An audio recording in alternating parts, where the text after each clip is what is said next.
perkawinan Katolik dikatakan sah kalau orang yang menikah itu baptis Katolik dua-duanya. Kalau salah satunya tidak Katolik, seorang romo juga tidak mempunyai wewenang. Yang punya wewenang adalah uskup. Maka dikatakan romo mau ngurus dispensasi itu, dispensasi beda gereja dengan orang Kristen, dispensasi disparitas kultus beda agama. Mana yang diurus? Kalau uskup sudah memberikan surat itu, romo mengatakan kamu boleh menikah. Kalau uskup mengatakan ini tidak boleh, ya romo tidak bisa melanggar itu. Jadi orang-orang yang dibaptis saja yang mendapat pelayanan sakramen perkawinan sebetulnya itu. Kalau dalam situasi tertentu karena ini memang harus menikah dan jodohnya ini adalah bukan orang Katolik, diurus dengan apa yang dikatakan dispensasi. Oh mungkin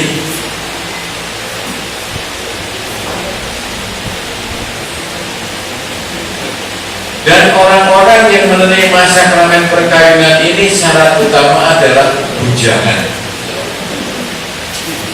Kalau tidak menikah ya tidak lagi. Maka disiapkan di tempat ini ada kursus perkawinan yang dulu di paroki Bapak Ibu diadakan beberapa bulan. Sekarang diadakan 2 hari, Sabtu dan Minggu biasanya. Yang datang juga banyak, ada 15 pasang, ada 14 pasang, 10 pasang ya. Dan orang-orang yang datang sudah campuran ini, ada yang Katolik, ada yang Buddha, ada yang Muslim. Tetapi semua diberikan pembekalan bagaimana sakramen perkawinan itu, bagaimana membina rumah tangga itu. Yang memberi adalah romo, suster, dokter, ada psikolog, ada keluarga, ada ahli ekonomi, kesehatan. Tujuannya adalah menggantikan yang sebetulnya anak yang menikah itu menjawabnya orang tua gitu. Karena tidak bisa memberi maka diberikan yang mati, dibekali supaya ketika menikah itu perjalanannya baik, supaya ketika ada keluarga-keluarga di lingkungan yang tidak menuruti aturan ini, maka itu namanya pengurus lingkungan wilayah tidak usah pusing-pusing ketika ada kesulitan itu. Kalau memang aku tidak bisa, cuma aku tidak ngerti. Kalau kamu ingin solusi, ayo tak tuntun sampai ke romo selesai. Jangan pura-pura ngerti gitu, ada salah. Ayo, masalah ini aku nggak ngerti loh. Tak bawa ke romo. Jadi tidak harus menyelesaikan masalah di lingkungan, tetapi sebagai pengantar, sebagai jembatan supaya keluarga ini terbantu. Paling tidak aku punya channelnya, punya sebenarnya. Kalau ini mengenai kesehatan kok kesesuaian ini, kalau kamu tidak itu akan kesesuaian.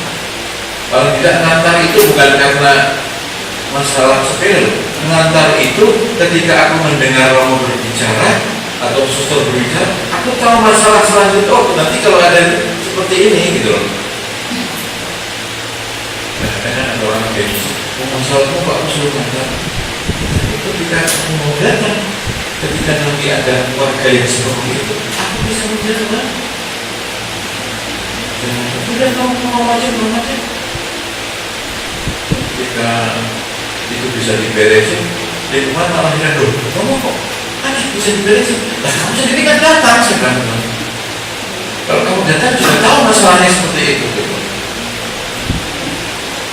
Ini, jadi perkawinan adalah bukan kalau ada masalah dalam keluarga, dalam lingkungan, tidak harus aku mengatasi itu, tetapi akan menjadi jembatan bagaimana supaya keluarga itu terbantu.